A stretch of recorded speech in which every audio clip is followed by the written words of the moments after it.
All right. For our second question here, we have it from Casey. He is asking, my father's F4 petition is for my father.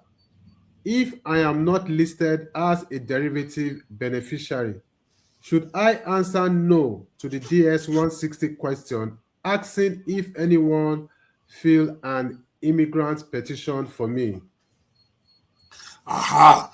This is one of those situations where do it yourself sometimes get people in trouble. It sounds deceptive. They ask you a simple question, is a yes or no. But if you are not diligent enough and you put a no or a yes there, then you are totally screwed. So here in this situation, we have somebody who says you got your F4 for your father. Okay, my grandfather's F4 petition is for your father. Okay, so if you are not listed as a beneficiary, should I answer no to the DS-160 question asking if anyone filed an immigration petition for me? Well, the correct answer depends on whether an immigrant petition has actually been filed on your behalf, not your father, on your behalf.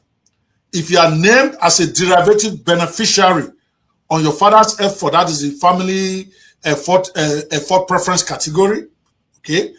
If you are listed as a beneficiary on your father's petition, then answering yes is okay because you have been listed as a beneficiary. However, if the petition was filed only for your father and you are not listed as a derivative beneficiary, the correct answer generally will be a no, because after all, no immigration petition was filed on your behalf. But do not guess. Before submitting your visa application form, the DS-160, confirm whether you are included in the petition that was filed for your dad. You may be able to verify this through your father if he has a copy of it.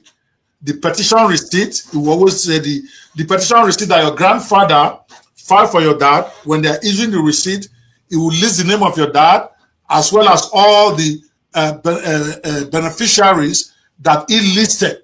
Because sometimes when they are filing this thing, they may say, your father may list his children, but then there's a question that they will not say whether this person is being included in this petition. If he answered no there, then you are not included. You don't get benefit there, even though he still has to list you as a child. So being listed as a child does not mean you are going to benefit from that petition itself, unless you are listed as a yes, Ope. So you can my apologies there. One of my musketeers needed to go do something for me quickly. All right. So always answer truthfully and consistently. See, providing inaccurate information on a visa application, even unintentionally, can create serious complications for you. So whether to answer yes or not depends on, like I said earlier, whether your father's petition listed you as a beneficiary on his petition.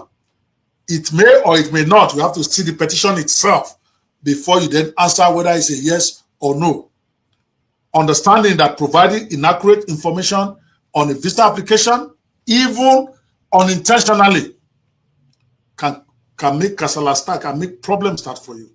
So if you're uncertain about your beneficiary status, consult an immigration lawyer before you submit another DS-160.